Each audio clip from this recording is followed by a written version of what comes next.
O Acelera Imob é para você do mercado imobiliário que busca conhecimento e novas conexões, construído por pessoas que vivem o mercado diariamente e junto com você. Vamos acelerar o mercado imobiliário? Bem-vindos a mais um episódio do Acelera Imob especial Loteamentos. Meu nome é Larissa Catalã, sou CEO da Megali Hub e ao meu lado meu parceiro, sócio Myron César da Metmob. Pois tudo bem, pessoal? Mais um episódio aqui em São Paulo, né, Larissa? Isso aí. E com certeza vai ser um assunto muito interessante, case de sucesso aí que eu fiquei impressionado. Sim, mas antes, de apresentar o nosso convidado e de falar um pouquinho, do episódio, os recados de sempre, pedir para vocês se inscreverem aqui no canal, deixarem seu like, comentários. Também, se você está escutando a gente pelo Spotify, seguir a gente lá no Spotify também, que isso nos ajuda a mandar a mensagem para mais pessoas, Que é o nosso grande objetivo aqui no Acelera, O Acelera, ele não é a Larissa, o Myron, mas são de pessoas, empresas que querem acelerar o mercado imobiliário. Então, a gente conta com vocês e agradecer também ao nosso patrocinador master da temporada, Fabrício Gurgel, coordenação. Então, se você está precisando aí de dar uma acelerada nas suas vendas, está precisando de ter realmente uma equipe comercial ativa, gente de fato olhando, a gente indica demais. É um parceiro que não é só nosso parceiro, mas a gente trabalha muito de perto com ele também e sabe da qualidade da equipe dele. Então, acompanhem aí também o Fabrício Gurgel. Bom, vamos para o nosso episódio. Quero agradecer ao Caê. Tudo bem, Caê Moura? Por ter participado aqui com a gente, que hoje vai contar um pouquinho da GFR e dos outros projetos aí, que igual a gente falou, ficamos impressionados aí, Seja bem-vindo. Obrigado, Larissa. Obrigado, Myron, pelo convite. Dei uma olhada aqui, quem já passou pelo podcast, só gente de muita representatividade no nosso mercado. Me sinto honrado pelo convite. Ai, que ótimo. E a gente normalmente apresenta o convidado, mas a gente estava fazendo o nosso podcast antes aqui do podcast oficial.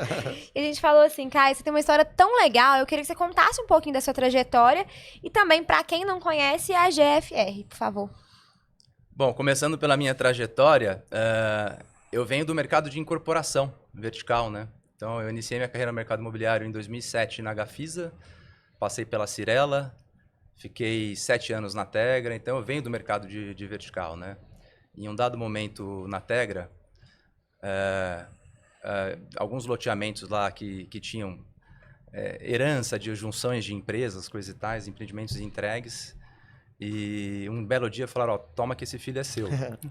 E eram loteamentos que tinha algumas questões bem sensíveis para serem resolvidas ali, E aí, na época, era um passivo dentro da empresa, já estava lá há bastante tempo.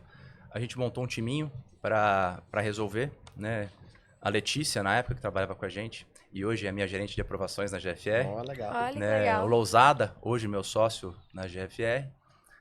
E a gente começou a resolver esses empreendimentos, E daí, o Lousada já pertencia, já prestava consultoria no Grupo Gafor, que é um grupo da qual pertence a GFR, é um grupo de 75 anos de existência, que iniciou suas atividades no ramo logístico, e da família Maggi, Hoje, quem toca todo o grupo lá tem 4 irmãos, da segunda geração, Roberto Maggi, o Sérgio Maggi, o Ricardo Maggi e a Marisa Maggi. E o Lousada fazia essa provocação a eles, já tinha um belíssimo case dentro de casa, que a gente vai falar um pouco sobre ele aqui, que é o Swiss Park Campinas, E o grupo veio consumindo de Swiss Park Campinas, um empreendimento com 5 mil lotes, 17 loteamentos fechados, que por si só é uma loteadora. Sim. Só que ele começou a chegar ao fim, Já estava performado, vendido, e o Lousada sempre fazia a provocação, a gente precisa se organizar, porque tem esse belíssimo cartão de visitas aqui na mesa, Sim. O grupo tem reputação, tudo que está feito, bem entregue, e a gente está deixando esse cartão de visitas passar. E aí, disso derivou, tá bom, mas você tem alguém para tocar essa operação e tal? Ele, sim, tenho. E aí que eu entro na história. Eu fiquei 5 ou 6 meses indo em reuniões lá para a gente montar um business plan dessa empresa, E aí, por fim, depois de tudo equacionado, eu me desliguei da Tegra e assumi esse desafio da GFR. Então, somos em 6 sócios, eu, o Lousada e a família Maggi. Eu e o Lousada como sócios mais executivos, Roberto, que é o irmão mais velho, mais na operação com a gente, e os demais irmãos. A GFR é uma empresa loteadora, atuante principalmente no estado de São Paulo. Eu digo principalmente porque a gente está com um projeto em Minas Gerais. Nossa casa. Né? Saímos do estado. Né? Completou no mês passado 25 anos de existência. Né? E a gente procura ter nossa atuação num raio de 150 quilômetros, 200 quilômetros da capital. Né? Considero que a gente é uma empresa de médio porte. Temos aí uns 10 loteamentos para lançar, uns cerca de 4 mil lotes em aprovação. Bastante Né? coisa. E uma empresa de olho de dono e com uma gestão muito próxima de todos. Que legal. Muito bom. Vou falar um pouquinho do Swiss Park, que é um case consolidado gigantesco, né? Inclusive ganhou o prêmio Máximo Imobiliário em 2014, com o melhor desenvolvimento urbano. Fala um pouco sobre o projeto para quem não conhece ainda. O Swiss Park, ele é um empreendimento em Campinas, às margens da rodovia Anhanguera, as principais rodovias do país. É um empreendimento com 5.000 unidades, né, divididas em 17 loteamentos fechados, né, além de 220 lotes comerciais. E foi reservado também dentro do Swiss Park 520 mil metros quadrados de áreas para incorporações imobiliárias. Né? Nossa. A origem do Swiss Park pertencia ao Bradesco, era a Fazenda Sete Quedas. Inclusive, os últimos anos do Amador Aguiar, fundador do Bradesco, foram num casarão que hoje está tombado lá no Swiss Park, onde é o nosso escritório. Que legal. Muito legal. Tem que ir lá visitar, né? Não, demais a conta. Não, tem. A gente vai junto. Legal. E quando essa área foi a leilão, em 2003, e já possuía um EIA-RIMA feito pelo escritório de Fournier, do Rio de Janeiro, com esse master plan era mais vertical, com muito prédio, muito que eu entendo ser muito visionário para o momento em que o Swiss Park ia ser lançado, né? Porque tinha uma descrença no mercado de Campinas, porque o eixo do alto padrão de loteamento de Campinas não é o eixo ali da... Porque a gente está do lado do Parque do Osiel, que é uma comunidade muito grande, do Parque Jambeiro, são bairros mais populares de Campinas. Sim. E o vetor do alto padrão de Campinas é Sousas, né? É o lado norte da cidade, né? E então havia muita descrença do mercado. Foram quase 3 anos de negociação, né? Até que chegou-se a uma conclusão, foi uma compra em dinheiro, a área, né? Que não é tão comum hoje no nosso mercado, Não, né? todo mundo faz permuta. E aí comprou em 2003, em 2006 começaram os lançamentos. O primeiro deve ter acontecido por março, abril, acho que foi, Roberto me conta que acho que foi 9 de abril o primeiro lançamento. Em 9 meses venderam-se 1.800 lotes. Nossa né? Senhora. 30% à vista. Quitou-se o banco e o resto é história, né? Então hoje o Swiss Park, ele possui uma população residente de 18 mil pessoas aproximadamente, sem contar a população flutuante de prestadores de serviços e afins. E os números realmente impressionam, assim, né? Se você pegar o que tem de asfalto no Swiss Park hoje, se a gente colocar em linha reta, são 120 quilômetros de asfalto, né? De vias pavimentadas e tal. Os grandes diferenciais do Swiss Park hoje é a central de segurança. A gente tem uma central de segurança com mais de 500 câmeras, né? Que fazem o monitoramento de todos os residenciais e das áreas públicas, né? Que o Swiss Park, ele, para quem é aqui de São Paulo, é algo análogo aos Alphavilles aqui em Barueri, né? Você tem o Alfa 1, Alfa 2, Alfa 3. Você circula pelas vias e você tem os residenciais fechados. E tem uma associação master que faz a gestão de todo esse complexo, né? Hoje a gente não tem mais estoque desses loteamentos. Para dizer que não tem mais estoque, lançou-se agora um loteamento empresarial, que é um pouco atípico no nosso mercado, né? Porque, basicamente, você é um dentista, em vez de você comprar uma sala comercial no Swiss Park Office, que também é um projeto nosso, você compra um lote, faz lá a sua clínica, e o casarão, que era do Amador Aguiar, vai ser onde vai ter restaurante, as coisas e tal. Então, é um projeto um pouco diferente. Nossa, eu tô impressionada e curiosa pra ir lá visitar. E Cauê, a gente fica muito assim, né? A gente vem conversando muito, essa inspiração de fazer um produto diferente, né? De ter um produto com conceito. Quando você conversa com o Roberto, que é mais antigo, foi tudo que eles planejaram, realmente eles conseguem hoje visualizar, até essa própria gestão, né, de governança, foi tudo pensado lá atrás, no início, tipo assim, realmente Até eles porque, conseguiram executar o master plan de fato. A gente fala hoje, né, muito de conceituação, placemaking, mas assim, são conceitos que agora tá sendo popularizado. Eu fico pensando como que vocês, quais são as histórias que você escuta, né, já que você entrou durante o processo ali, mas como que foi isso, assim, como que foi criar esse projeto, essa visão, mesmo numa época que não tinha ainda tanto conhecimento, não tinha tantos cases aqui no Brasil também. Não era vocação do terreno, Não como era falou, vocação. não era uma região para desenvolver Já um produto de desejada, alto padrão, de alto mesmo padrão. assim vocês apostaram. Então, tipo assim, acreditaram de fato naquilo que estavam desenhando, né?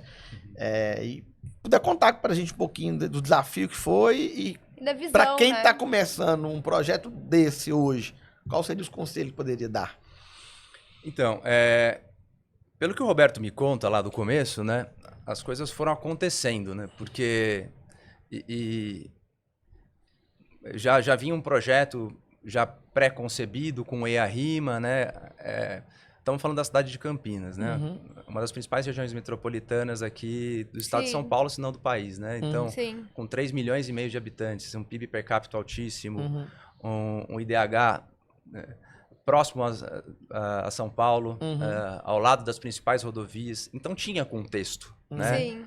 Porque, já indo para o fim, né, o conselho que eu daria, né, é cuidado. Não é todo lugar que cabe um Swiss Park, empreendimento como né, esse, com 5 né? milhões de metros quadrados, né? Você pode se machucar. É muito grande, né? E acho que os acertos que tiveram no começo, a primeira delas, e que eu acho que é condição sine qua non para um bairro planejado, foi a questão da associação master. Né? De você ter a associação de cada um dos seus residenciais, você tem uma associação que faz a gestão do todo, né? Porque grande parte do sucesso do Swiss Park, hoje da valorização imobiliária que ele sofre, É a governança, né? é a governança, né?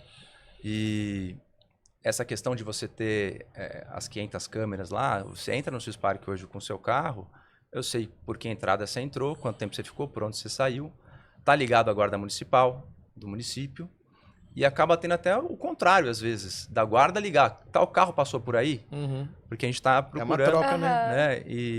Então, essa associação master também fica responsável pela gestão das áreas públicas. As ruas são públicas, sim, mas se queima uma lâmpada, quem troca? A associação. Cuidado é você. A manutenção dos... E a gente também entregou no bairro o Parque Botânico. São mais de 500 mil metros quadrados de parque, com 11 lagos dentro do... né? Então, tudo isso corrobora para que o Swiss Park seja o sucesso que é. Eu falei no começo que tinha 540 mil metros quadrados de área para incorporação. A gente tem outros 2 sócios no Swiss Park, além da GFR. E já houve a divisão dessas áreas para incorporação, a gente ficou com 320 mil metros quadrados de terreno para incorporação. Então, o bairro planejado ainda te dá essa possibilidade, né, de uma segunda pernada dentro do próprio produto, capturando toda essa valorização imobiliária que você mesmo gerou. Né? Então, acho que um dos grandes trunfos dos bairros planejados é esse. Você colhe o fruto do valor que você gerou lá no início, né? Exatamente. Que custou no início, às vezes no início custou um fluxo de caixa ruim, né? Mas lá na frente você consegue... E essa é a conta que tem que ser feita, né? O Roberto conta assim, putz, o Swiss Park era para estar liquidado em 2015. Porque como teve uma largada muito forte, né? E aquilo veio acontecendo, num dado momento falou, vamos puxar no preço. Né? E não era o momento. E aí você vê que arrastou um pouco mais as vendas, né? Hoje a gente não tem estoque, tá tudo resolvido. Mas ele conta que foi um momento em que foi uma decisão que se ele pudesse ter voltado atrás, ele não teria tomado. Também teve o lançamento dentro do Swiss Park, e aí eu posso me enganar aqui com o ano, mas eu acredito que deve ter sido em 2015, do Swiss Park Office. Um pouco no conceito de morar, trabalhar. E é um projeto grandioso como o Swiss Park. São 82 mil metros quadrados de área construída. Nossa, São 559 salas comerciais, né? Minto, foi em 2008, acho que isso foi lançado, foi bem antes. E só que o que aconteceu? Lançou o Swiss Park Office, deu 2 meses, crise do subprime nos Estados Unidos, Lehman Brothers quebrou, o mercado virou um pandemônio. Roberto conta que reuniu com os 2 sócios na época debaixo de uma árvore e falou, e aí? Debaixo de uma árvore. Debaixo de uma árvore. Ele conta sempre assim, Roberto vocês vão conhecer, ele é muito poético, né? E agora? Falou, vamos em frente Porque como era uma incorporação, você tem o prazo de desistência de incorporação de 6 meses, Sim. coisa que nós loteadores não temos esse privilégio. É. Né? E isso não, a gente tem um empreendimento gigantesco atrás, é o mesmo grupo desenvolvedor, a gente entende que o prejuízo para a imagem e tudo é muito maior, vamos embora, vamos tocar. Né? E ele conta assim, né? Hoje a gente tem lá 55 salas nossas alocadas, gera renda, tudo, mas houve um momento aí de ter que carregar esse né? E boa parte do que vinha gerando de receita ia tudo para esse office, né? Por que eu conto essa história, né? Porque como a maioria do público aqui é loteador e incorporador, né, eu acho que vale a pena a gente também contar que nem tudo são flores, né? Porque é fácil ver o projeto, falar sucesso, vou fazer também, né? Então, acho importante a gente pontuar que... Teve suas dificuldades, né? Eu vou dar um outro dado aqui, né? Se você pegar o Swiss Park, hoje tem 18 mil pessoas residindo lá. O estado de São Paulo tem 645 municípios, né? Se o Swiss Park fosse uma cidade do estado de São Paulo, ele estaria entre os 300 mais populosos. Né? Então, assim, é a arte de fazer cidade mesmo, né? Com uma gestão, com uma associação master, né? Então, Uma pergunta que não está no script aqui, mas eu gostaria de perguntar. A associação master continua na gestão da GFR ou não? Já algum dos condôminos que realmente... moradores ali, né? Quem desenvolveu o Swiss Park foi a AGV, né? Cuja GFR é sócia. Nós somos o G do AGV, né? A gente tem 40% do Swiss Park e outros 2 sócios, cada um com 30%, né? E os sócios, um deles ainda está na diretoria da Master. Durante muito tempo a gente fez a gestão, né?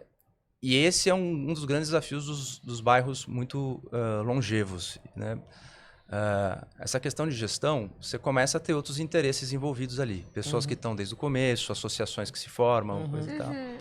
E manter o controle disso tudo é uma arte. Então, e a recomendação, se você tem um projeto desse porte, é de fato você fazer por onde para que você esteja sempre na gestão. E a gente volta no começo da conversa aqui, né? A gente está desenvolvendo um bairro planejado em Uberaba e uma das coisas que a gente, em proporções muito menores, né? Mas tá ficando lindo, diga-se de passagem. E uma das preocupações é ele nascer certo, né? Porque tem coisa que você não corrige no caminho.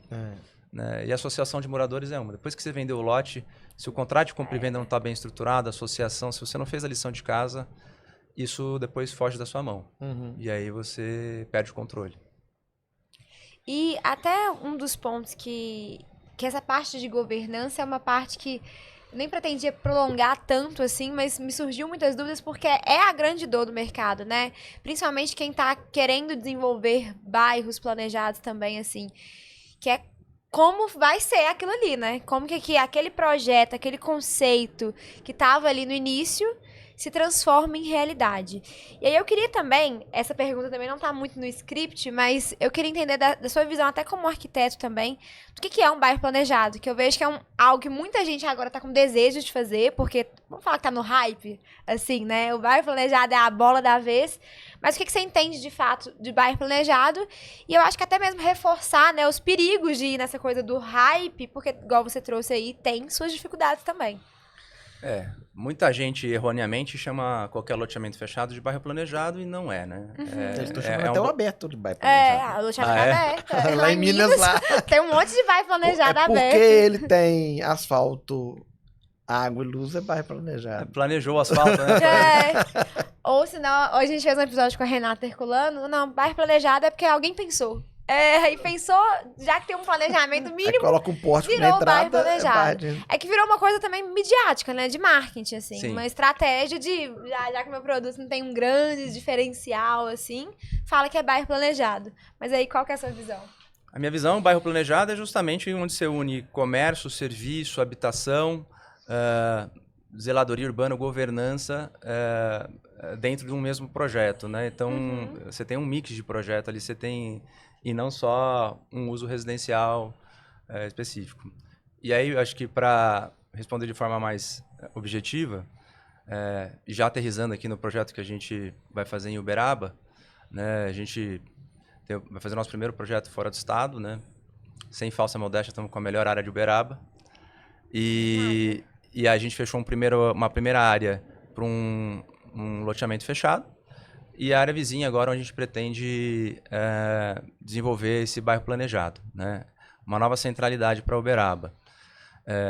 E aqui puxando o gancho um pouco do Swiss Park, né? Cuidado que a gente tem que tomar, já não estou mais numa região metropolitana de 3,5 milhões de habitantes, e sim numa cidade de 350 mil. Né? Então acho que um primeiro cuidado para os loteadores, não é todo lugar que cabe o bairro planejado. Né?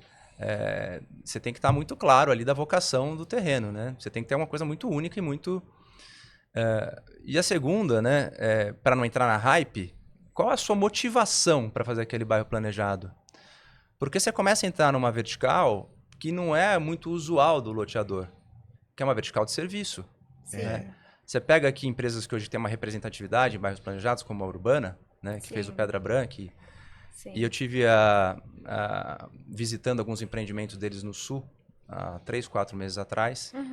E assim, gente, o que está sendo feito no Sul é incrível, esses projetos, assim. Eu acho que cases, a recomendação que eu dou é vão visitar, né? Sim. Começa por Curitiba, vá no Viva Parque, passe lá por Porto Belo, tem os projetos também do Viva Parque, na verdade é em Porto Belo, né? Em Porto Belo, isso. E vai pro Curitiba agora tem um Parque Autódromo também. Então a gente foi pro Parque Autódromo também. Legal. Cidade das Águas, em Joinville. Cidade das Águas, Joinville. Eu fui belíssimo. também. Muito Danilo lindo. recebeu muito bem lá. Um abraço pro Danilo. Abraço também, Danilo. Também me recebeu lá. Ele espera. E depois Viva Parque, depois vai para Florianópolis, vale muito a pena, né? E a Urbana hoje, ela tem uma vertical de serviço. Então ela não é mais só uma empresa desenvolvedora imobiliária, né? Eles têm lá das ativações dos espaços públicos. Então você acaba entrando por uma seara que a gente estava falando um pouco antes de começar o podcast aqui, né? Que o loteador nunca sai do projeto, né? Porque não é que você entregou, obrigado, tchau, né? Você tem no bairro planejado, piorou. É um casamento, então você precisa estar muito convicto se é isso que você quer, né? Para a sua empresa, né? E o retorno financeiro, né? Ele pode ser um pouco mais alongado também, né? Porque até que aquilo se consolide como um bairro, né? Então, talvez a cenoura esteja um pouco mais na frente, né? E eu acho que tem uma questão assim muito de vocação também, né? Porque o que a gente, né, eu consegui pegar entre a safra do René Rocha, né? Porque hoje ele é o vice-presidente da ADIT, instituição que hoje a gente faz parte, né? E ele estava numa transição de carreira antes de virar CEO da Alvert, lá no Sul. E eu fui nos últimos, consegui pegar uma consultoria do René. Falei, René, vem cá. Fomos para Uberaba, pensando em fazer um bairro planejado aqui e tal. Das primeiras perguntas que ele fez, ele falou, mas por que você quer fazer? Né? Porque eu sou loteador, é mais fácil, põe a portaria, tudo aí. Condomínio fechado, e é isso, né? E a resposta é que ia ser uma judiação se a gente fizesse isso. Porque eu estou num vetor da cidade onde estão todos os loteamentos fechados. E existe um movimento pendular, então, depois da rodovia, né? Logo imediatamente após a rodovia. O cara quer comprar um pão, ele cruza a rodovia. O cara quer... E começou a gerar um trânsito ali na região, tráfego e coisa e tal. E eu fechei a área que é a entrada do bairro. Né? E merece uma centralidade ali, merece um bairro planejado, sabe? E assim, tem sido um projeto mais trabalhoso do que... né, mas muito mais prazeroso. Porque estou me envolvendo com questões até por... Você comentou aqui que eu sou formado em arquitetura e urbanismo, né? E agora, de fato, eu estou vivenciando o urbanismo, assim, né? Na essência, né? Na essência. E só para complementar, da questão do dimensionamento do projeto, né? Porque a gente ficou com receio, né? Não é tão comum cidades de médio porte você ter essa centralidade, né? E aí, para saber se a gente realmente estava com a vocação correta, nada melhor do que falar com quem é de lá, né? E aí, eu fui algumas vezes para lá e fiz diversas reuniões, né, com um projeto ainda preliminar. Estamos com essa ideia que eu tô louco. O cara do mall falou, não, cara, você não tá louco. Eu quero entrar. O pessoal da escola falou, você não tá louco. Você tá pegando uma região aqui, eu quero entrar. O pessoal do prédio comercial falou, eu vou. Né? E aí a gente começou a fazer um build to suit de bairro planejado. Tipo, tá, escola, você quer quantos metros? Cara, 3.000 metros 2.000 para uma expansão. Mall, quanto? 7.500 metros. Se puder deixar uns 2.500 para uma academia. Comercial, 5.000 metros. Tal. Que altura? Legal. Que tal. Então, isso deu muito mais segurança para nós, para a gente dimensionar. E como eu tenho um bolsão residencial do lado, eu conseguia manejar para que ele ficasse exatamente do tamanho que eu precisava. Né? E é garantia de que todas essas pessoas virão para o meu projeto? Não, mas é a melhor informação que eu tenho disponível. Né? E são pessoas locais que conhecem o mercado local. Né? Então foi essa forma que a gente usou para conceber um bairro planejado de forma mais assertiva. E mais do que isso, hoje a gente tem uma condição que não se tinha há 20 anos atrás no Swiss Park, né? Quando foi lançado o Swiss Park. Que, como existem outros bairros planejados para a gente se espelhar, né? Então, e existem profissionais que já percorreram esse caminho. Né? Então a gente está se cercando de gente que... Já sabe como é que funciona, né? Então, desde arquiteto, estamos com o pessoal da J8 do Rio Grande do Sul, que craques, fizeram os parques Unas da Idealiza. Da J8, não, desculpa, a Ideia 1 do Rio Grande do Sul e a J8 da Juliana Castro, que é a paisagista que está fazendo nossos... Né, estamos em conversa com a Mariângela para a gente fazer toda a parte de associação de moradores. Então, você se cercar de gente que já percorreu esse caminho é a melhor forma de você não incorrer em erros e que você incorreria se fosse sozinho. Caê, sem você saber, porque você não escutou os episódios ainda, mas você percorreu a trajetória que a maioria dos que estiveram aqui recomendou, né? Escutar a população local, olhar para esses cases, se inspirar, mas adaptar dentro de um contexto, né, saudável, né? É muito do que a gente vem falando nessa temporada, né, Myron? Procurar os profissionais certos. Procurar os profissionais certos também, não... a gente conversou desde com advogados aqui, urbanistas, enfim, todos eles falaram, olha, não vai no advogado da família ou do urbanista que não entende daquele tipo de projeto, porque querendo ou não... E o mais importante, né? Se diferente, não tiver o porquê, no meio do caminho, vai vir a equipe comercial e fala assim, deixa eu te falar, tá atrapalhando a vender essas regras. Sim. Tá dificultando a venda. E você precisa vender.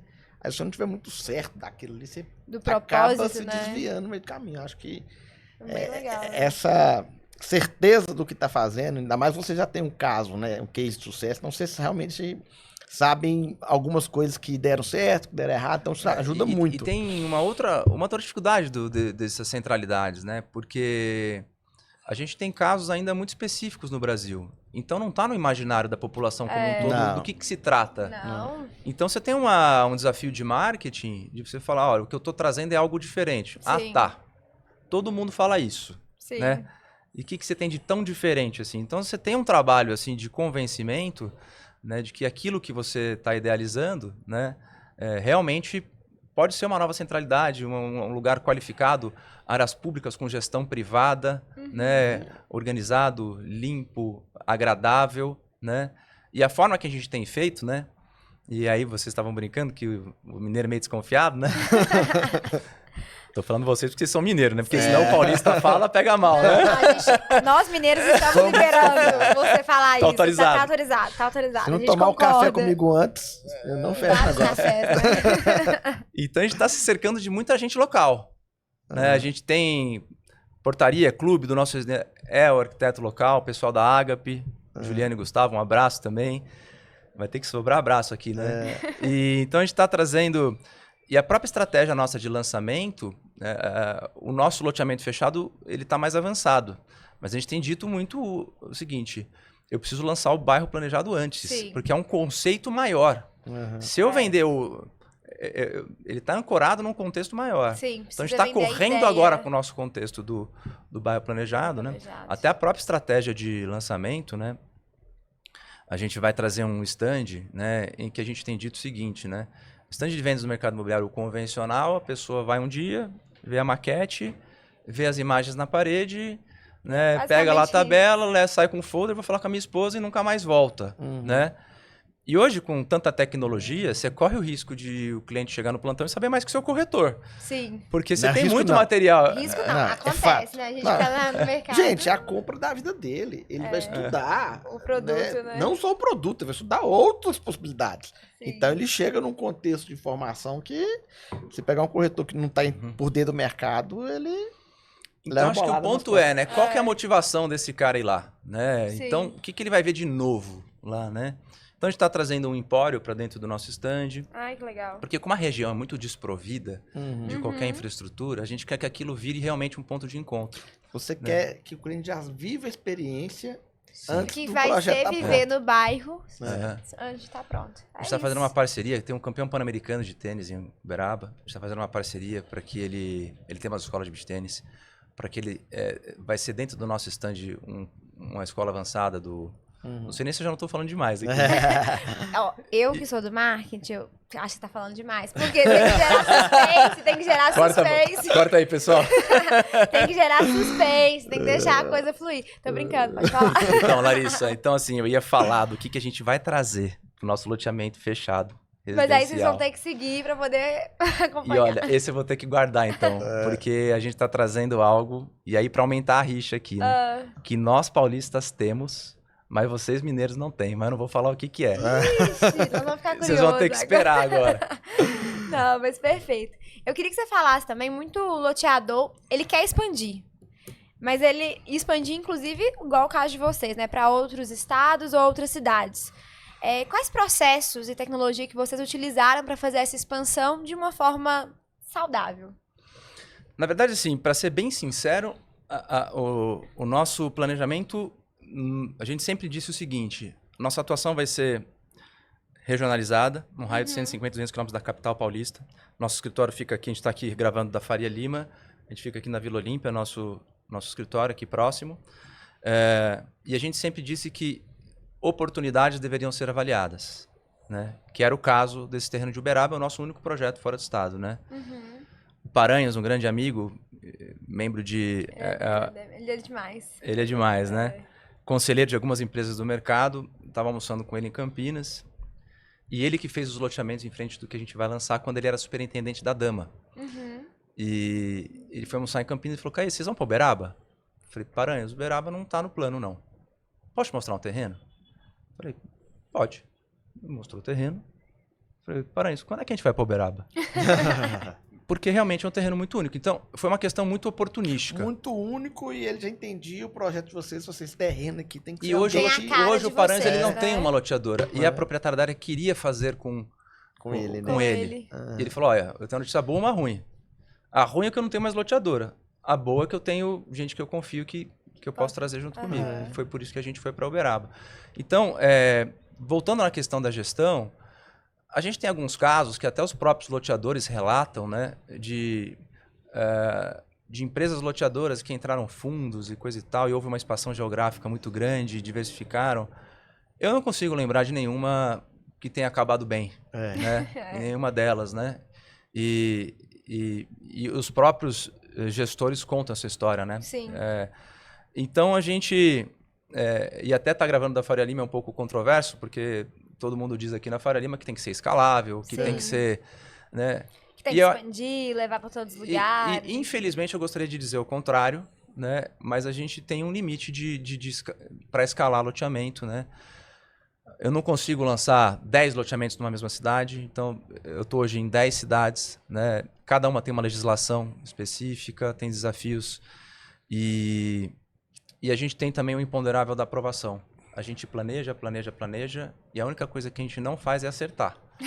Né? Porque o que depende de nós a gente controla, mas a gente estava brincando um pouco antes aqui que loteador, você sabe onde você entra e aonde você tem que sair.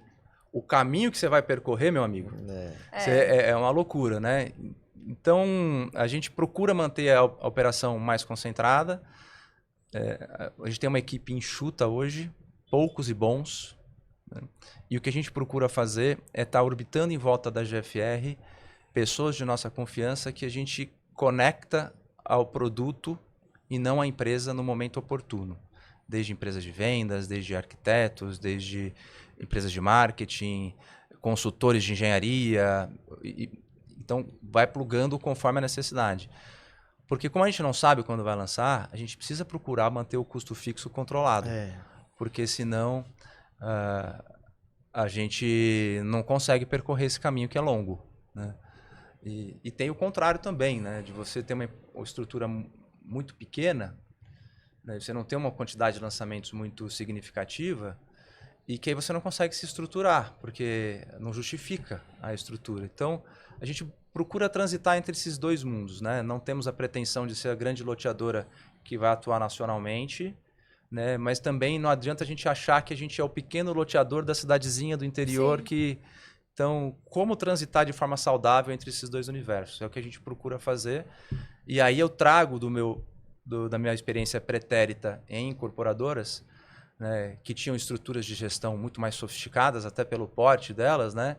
E é uma reflexão que eu faço diário, né? O que eu tenho que deixar para trás, né, que era só burocracia, que era uma coisa que engessava o processo, e o que eu devo trazer, né? Então, hoje a gente tem uma empresa muito azeitada no forma de processos, de sistemas, né? Essa semana a gente estava numa discussão lá de um RP que vai... A gente tem um RP, obviamente, né, né, do atendimento ao cliente, que conecta com o IA, com tal. Eu falei, gente, qual que é a demanda que a gente tem para isso hoje? Não, a gente deve receber ligação de cliente 10 por mês. Então a gente tem que tomar cuidado. Às vezes a gente empolga. Dá um passo, né? Que não tem necessidade, né? Ainda. É que eu falo, momento, eu né? gosto muito de tecnologia. As pessoas têm essa questão. Tipo assim, o cara que tá te falando ali, ele tá falando de receber 1000 leads por dia. Aí você quer colocar um IA para poder receber 10 clientes por dia, que aí você consegue fazer o que a IA não faz, que é personalização do atendimento, que é o seu E a diferencial. gente tava no Vai almoço, perder. tava no almoço ontem. Aliás, inclusive com o Rogério Riquelme, que já me disse que vem aqui hoje. Isso. Um abraço pro Riquelme. Riquelme é o irmãozinho que o mercado imobiliário me deu. E a gente estava discutindo isso, né? Que a IA, obviamente, o nosso mercado vai se beneficiar da IA, e a gente estava nessa discussão de, para atendimento ao cliente, se ela ainda é efetiva, né? E a gente entende que para topo de funil, Beleza. legal, filtragem, coisa e tal, mas a gente vende um bem com um valor agregado muito alto, né? É. Sim. E, É uma vida complexa, né? e aí a pessoa quer falar ainda com a pessoa, alguém, ter né? relacionamento, quer visitar. Sim. Então, Eu acho que nós temos que entender muito bem essa questão de adaptação, né? Esses produtos eles são desenvolvidos para realmente empresas que estão já escalando ou já escalaram, né? Então, assim, como trazer algumas tecnologias, entender se faz sentido ou não faz sentido, porque não é porque está falando que vai ser realmente benéfico para o seu negócio, né? Exato. E eu acredito hoje muito que enquanto der para você ter um atendimento mais personalizado, mais humano, hoje está sendo diferencial, sim, concordo. né? Eu acho que se você não tem um volume grande para poder justificar, colocar um robô para falar com o ser humano, cara, deixa um ser humano falar com o ser Eu vi humano. uma frase que eu gostei que assim, nada vai substituir o humano, Né? mas ninguém vai bater um humano com uma máquina. Então acho que essa é a mensagem, né? A Sim. gente tem que ser afeito às novas tecnologias, né, e dominá-las, mas o lado humano ainda deve prevalecer, né? A gente tem usado algumas questões, desde renderizadores de imagem que passam por uma IA e a imagem transforma. Né? Sim, Tem algumas é muito questões legal. que a gente... Não, a gente vai usar. Você cria um texto, melhora o texto. Software de apresentação de PowerPoint, você põe lá um Word, sai um... E você tem questões dessas, né? Mas aí, no fim, questões mais sensíveis, o relacionamento humano ainda prevalece. E tem mais algum... É que a gente acabou entrando na IA, né? Mas tem mais algum processo, ou alguma outra tecnologia que vocês estão utilizando nesse momento de expansão? A gente brinca lá que a gente tem a nossa receita de bolo, né? Começando na prospecção, a gente brinca que a gente não pesca com tarrafa, a gente pesca com varinha, porque tem alguns loteadores que tem aquele perfil de solta a proposta, solta a proposta, solta a proposta e vê o que volta. Uhum. A gente costuma fazer, a hora que a gente entende que a gente achou o terreno, que falou, esse a gente quer, aí a gente vai para ganhar. Né? A gente ganha sempre? Obviamente que não. Né? Mas a gente faz a lição de casa. Então a gente tem lá o que a gente chama de viabilidade flash. Quando chega um terreno, a gente faz uma análise técnica. Aí pela área de projetos, né? O ponto de drenagem, onde eu vou interligar a drenagem, tem rede de água, rede de esgoto, topografia, análise de legislação municipal, né? Análise melecardológica, já vai alguém do nosso comercial visitar a área, né? E tem o que a IA não vai substituir nunca, que o Perseu, que costuma fazer essa visita para nós, me liga e fala, Caê, bateu o sininho. Isso. Ah, legal. Fala, cara, Tocou bateu meu assim, coração, né? É. E aí não tem análise técnica que substitui. Mas voltando Esse a olhar viabilidade humano. flash me dá uma folhinha A4 Aham. com todos os parâmetros que eu preciso para tomada de decisão. E a gente é uma metodologia interna.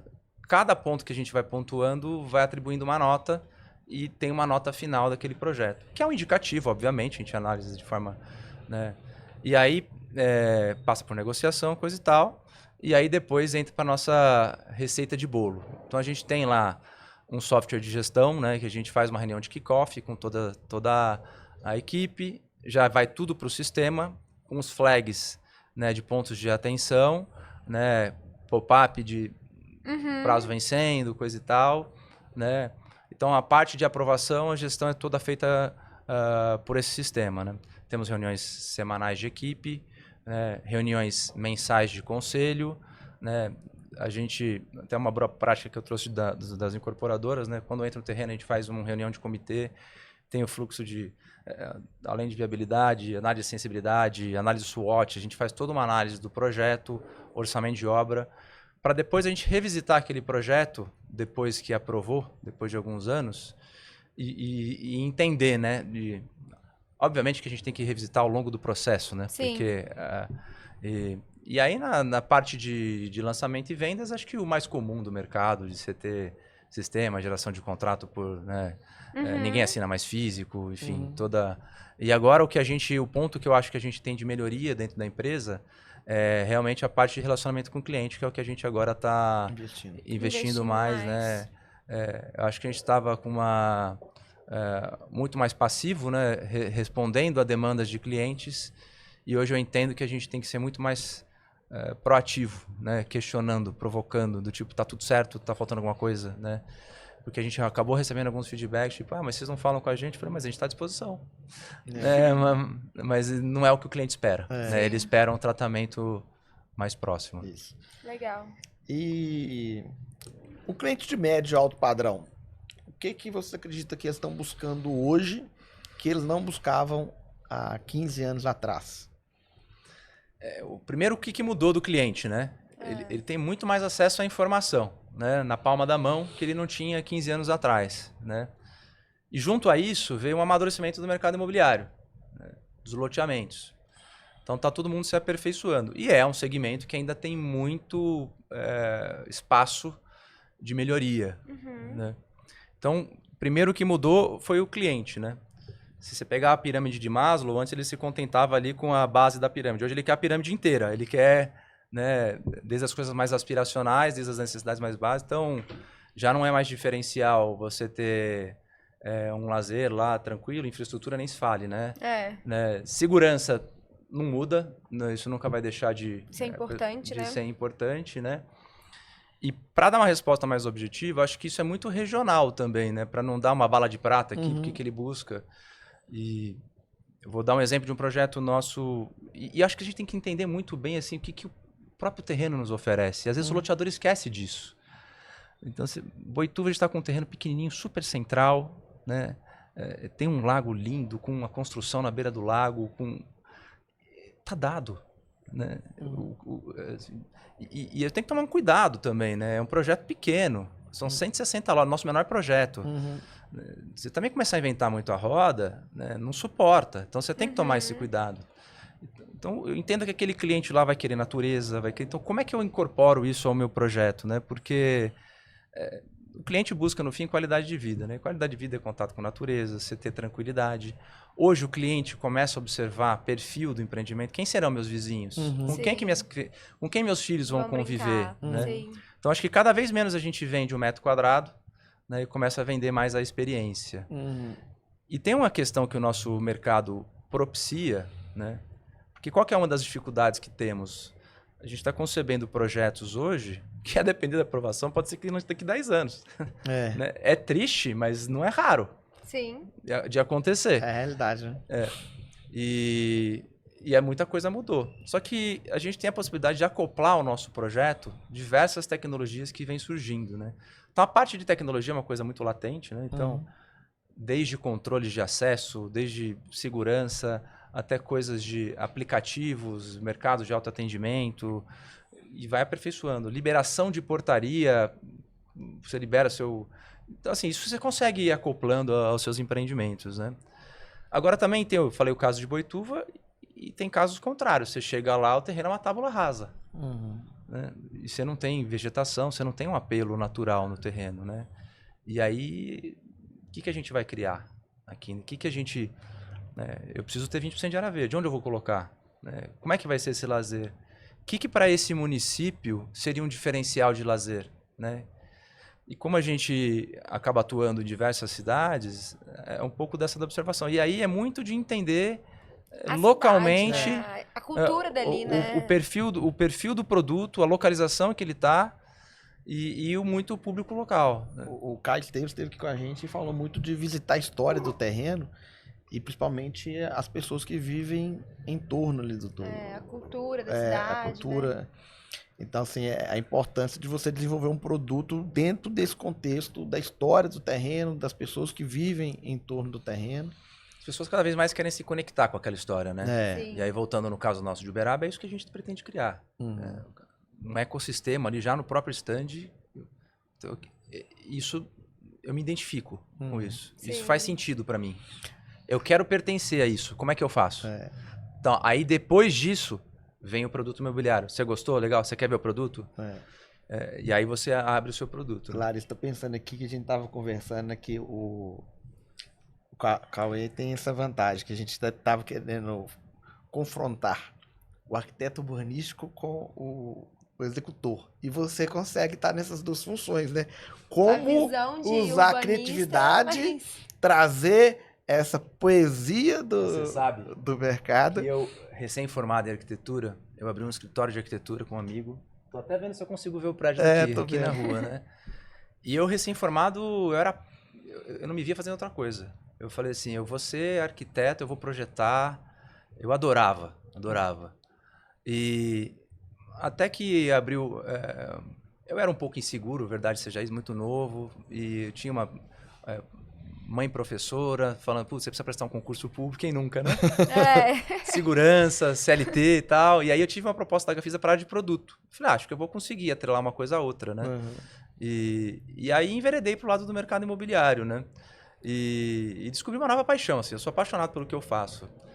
E uma das coisas que eu mais me envolvo, de fato, é a parte de produto, assim, desde concepção arquitetônica, produto, né?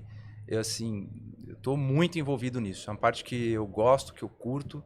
E acho que é um grande diferencial a gente mergulhar isso nos detalhes, né? E tem tanto ponto de melhoria que você consegue ter, né? Porque playground todo mundo tem, por exemplo.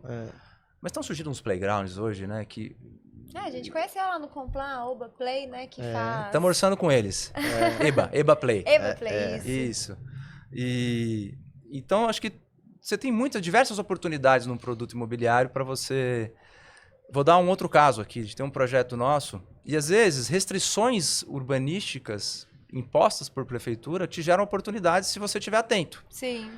Tem uma cidade em que a gente tem uma APP que corta o terreno no meio. E a cidade impõe que a gente tem que ter uma via-parque sempre que houver uma APP cortando o terreno longitudinalmente. E é uma via-parque com 16 metros de largura. E a gente começou a se questionar, isso não é uma via-parque, isso é uma via-carro. Né? Porque eles exigem um perfil de 2,5 de calçada de cada lado e um leito carroçável de 11. Nossa. A gente entrou lá na prefeitura com um pedido, dizendo assim, me deixa fazer uma via-parque de fato? Me deixar essa calçada perto da APP com 5 e diminuir o leito carroçável. Que para o meu empreendimento é um exagero você ter uma via arterial de 16 metros dentro do empreendimento de cada lado da minha APP. E aí foi acatado. Ficou um charme. Porque a gente criou uma orla, vamos chamar assim, dentro do empreendimento. E aí, conforme você vai andando por essa ciclovia, vão se desvendando os lazeres.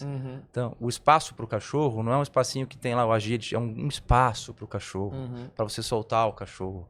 Então, e aí você tem as quadras de beach tênis que hoje virou mandatório, né? Se não puser, não vende.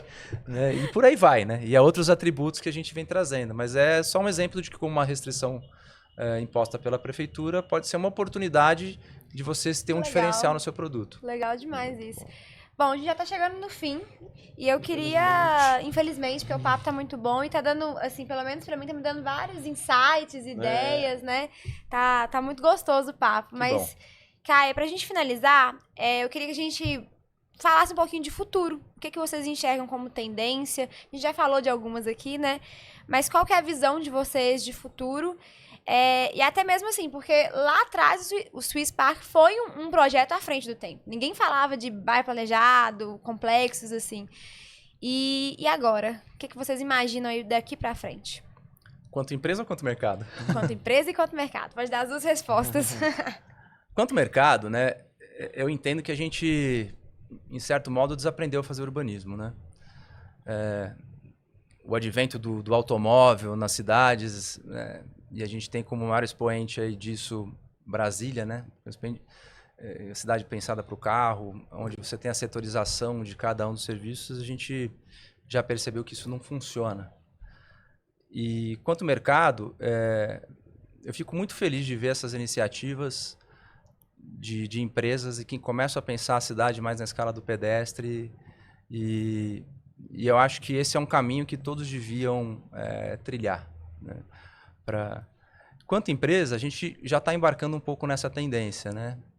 E aí volto aqui numa fala minha, né?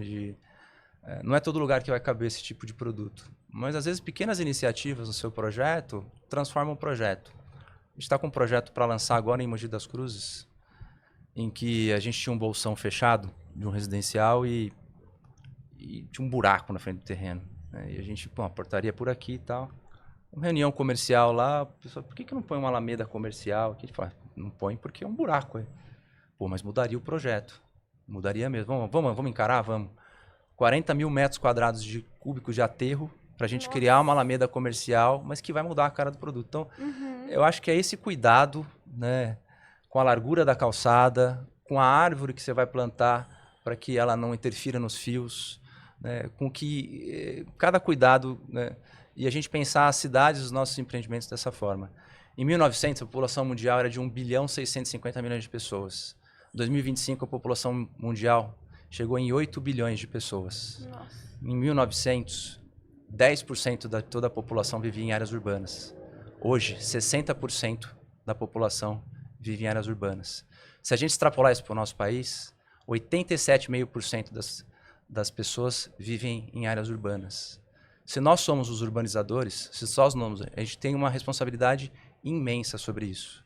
Nós fazemos o palco onde as pessoas irão viver suas vidas. Então a gente tem que pensar de um lado mais humano e fazer cidade para as pessoas.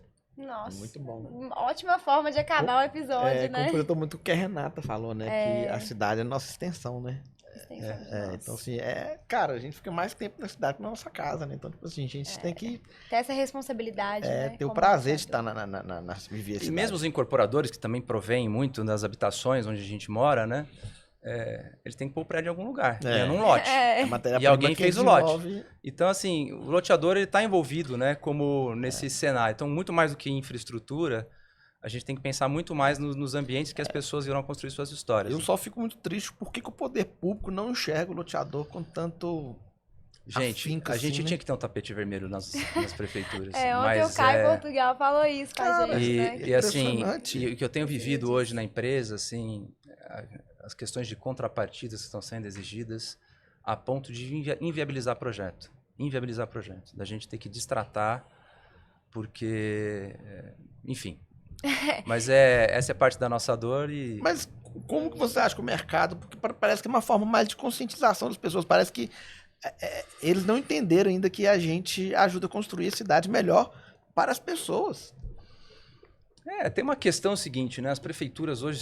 É difícil você chegar numa prefeitura que fala, não, de receita aqui para nós, a gente tem para construir a cidade toda aqui e resolver todos os problemas da cidade, né? Sempre o contrário. Então, acho que do lado deles, eles também enxergam uma oportunidade. Pô, você vai urbanizar lá? Pô, já aproveita, faz para mim essa rede de água, faz essa rede de esgoto, resolve, né? Porque a gestão anterior deixou com o caixa assim. Sim. Então, assim, eu não acho que estão sempre mal intencionados, né? Mas a gente tem um limite, porque não dá para a gente resolver todos os problemas da cidade do nosso projeto. Então, acho que eu sou muito mais dessa relação amistosa entre o poder público e privado. do que o contrário. Voltando à cidade de Uberaba, a gente está construindo um caminho muito legal com a prefeitura lá, porque como é uma nova centralidade, eu falei, gente, isso aqui vai ser um bairro aberto. Eu quero poder contar com a Polícia Civil, as pessoas dos bairros vizinhos vão poder frequentar. Então a gente tem feito reuniões com o secretariado, querendo demonstrar o projeto. Né, e falar, gente, isso não cabe. Até aqui a gente consegue ir, mas senão a gente vai acabar abandonando o projeto, e aí vai ser pior para a cidade. Né? Então a gente tem tido uma boa receptividade nesse sentido. Não é toda a prefeitura que a gente consegue construir pavimentar esse caminho, mas sempre que possível eu acho que é o melhor caminho a seguir. Para ambos os lados, inclusive, Sim, não só para nós. ambos os lados. Bom, fechamos o episódio, assim, falamos de vários assuntos importantes, né? Várias mensagens aqui importantes. E a gente sempre fecha com um conselho final, para quem está nos escutando, que é o loteador, né? Conselho final. Para loteador? Reze. Eu diria o seguinte, né? Paciência e constância. Sem pressa e sem pausas. A jornada é longa, curta o caminho e não desista que vai dar certo. O nosso mercado ele é encantador e para quem persevera. Então acho que esse é o recado final que eu deixo para todos os loteadores aí. Boa. E você, Mário, o que você leva desse episódio? O que eu levo é essa capacidade de sonhar e realizar, né? Então a gente vê o Swiss Park, um projeto já consolidado, que surgiu de um sonho, que venceu aí os desafios, igual ele contou ali, né? Debaixo de uma árvore, e aí agora? O que nós vamos fazer? Né? Então vai ter... Ainda bem que eu não estava debaixo dessa árvore. Então assim, no meio do caminho vai ter decisões difíceis, vai precisar de muita resiliência, né? Mas assim, voltando de novo, para mim acho que vai ser a mensagem da temporada. Faça algo que deixe um legado. Vale a pena, né, também. Vale a pena. Eu acho. Só para fechar, assim, eu queria deixar um abraço para minha equipe. Porque eu falei de boa. tanta gente aqui e sem eles a gente não chegaria onde a gente Verdade. chegou. Um abraço para todos. Boa. Caê, obrigada, viu? E, pessoal, eu quero que vocês contem aqui o que vocês acharam do episódio. Compartilhem essa mensagem. E, Caê, onde que a gente acompanha esses cases? Que agora a gente deixou uma expectativa aí, né? Pro empreendimento de Uberaba. GFR Empreendimentos. Não é GRF, tá, pessoal? Não sei porque tanta gente troca. gfrempreendimentos.com.br. Nas redes sociais também, GFR Empreendimentos, vocês encontram os nossos projetos. O site novo tá no ar, então fazemos alguns ajustes, né? Já me indicaram aqui alguns ajustes. E vocês encontram a gente lá. Perfeito. Obrigada, pessoal. Participe do nosso clube, né? Lá que as conversas continuam. E até o próximo episódio. Tchau.